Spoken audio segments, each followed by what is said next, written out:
Chapter 1. The man bobbed in 2-foot seas, holding on for dear life to the one remaining piece of the boat that he'd been sailing just an hour ago. Actually, not a piece of the boat itself, but a large white plastic cooler heavily sealed with gray duct tape.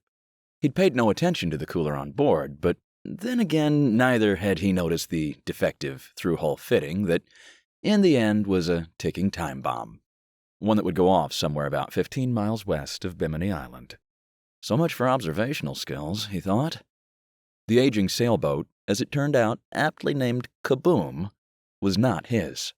She belonged to a Miami charter company. He'd been hired to deliver the vessel to the company's charter base at Nassau on New Providence Island in the Bahamas. An easy 30-hour passage he'd made 12 times before. He'd left the Miami marina, motoring out Government Cut, Miami's main ocean inlet at 10 o'clock that morning. Once clear of the Miami sea buoy, he set a heading that pointed the bow southeast in order to compensate for the northward sweep of the Gulf Stream, the wide river of warm water that rushes north between Florida and the Great Bahama Banks. The sun was out. In fact, there was not a cloud in the sky, and it was delightfully warm, yet with enough breeze, the kind of day one thinks about when dreaming of the tropics. He raised both sails, the mainsail and the Genoa, and Kaboom obediently heeled over on a starboard tack in the 15-knot south breeze, lumbering along at a consistent 6 to 7 knots. Small flying fish leaping from the water and skittering along the surface as the bow cut through the deep cobalt sea. The voyage had been uneventful, even pleasant, until the boat sank. Periodically looking up from the book he'd been reading to scan the horizon for other vessels, he'd not left the cockpit. There was no reason to. The diesel engine was not running and thus did not require periodic checks, and the bilge had been dry when he'd checked it in the morning prior to departure. He first sensed that something was wrong when he realized the boat had slowed significantly. The instruments displaying his speed over ground now at 2.5 knots. "What's going on here?" he asked himself out loud. He checked the wind gauge. It was still reading 15 to 17 knots. The conditions had not changed, and yet he'd lost almost 5 knots of speed. Looking around while attempting to make sense of the inconsistencies, he noticed the most ominous sign of all. Kaboom appeared to be riding much lower in the water.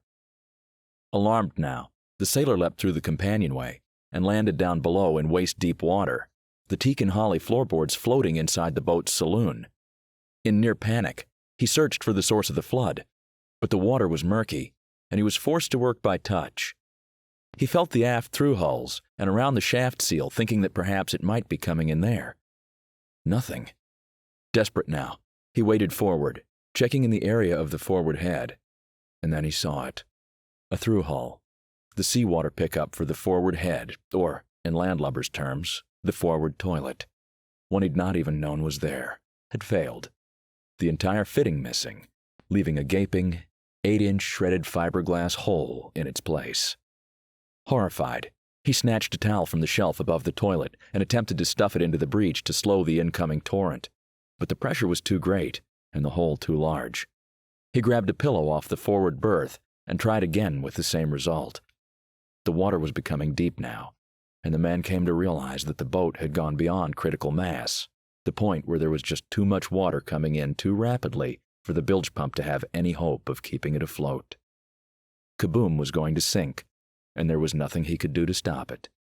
He had to get out of the cabin before she went down, taking him with her. He half-waded, half-swam back to the companionway, pushing aside the floating debris, and climbed the steps to find the cockpit was now awash, and the forward area of the deck completely underwater. As waves lapped across the forward section of the cabin roof, he fought desperately to release the 8-foot inflatable dinghy from its secured position, all the way aft on the boat's davit system, intending to use it as a lifeboat. Cursing his failure to carry a rigging knife, he found that the small rubber boat was jammed against Kaboom's transom because of the ever-increasing down angle of her bow, and he could not get the mechanism to release. With a knife, he could have at least cut the davit lines. The sailor could feel Kaboom slipping away underneath him, and he came to terms with the reality that he would have to abandon ship, lest he get caught in the suction as she sank. In a final effort to save himself, he shouted into the VHF radio, "Mayday, mayday, mayday! Sailing vessel Kaboom, I am sinking about 15 miles west of Bimini. Mayday, mayday, mayday!" There was no response.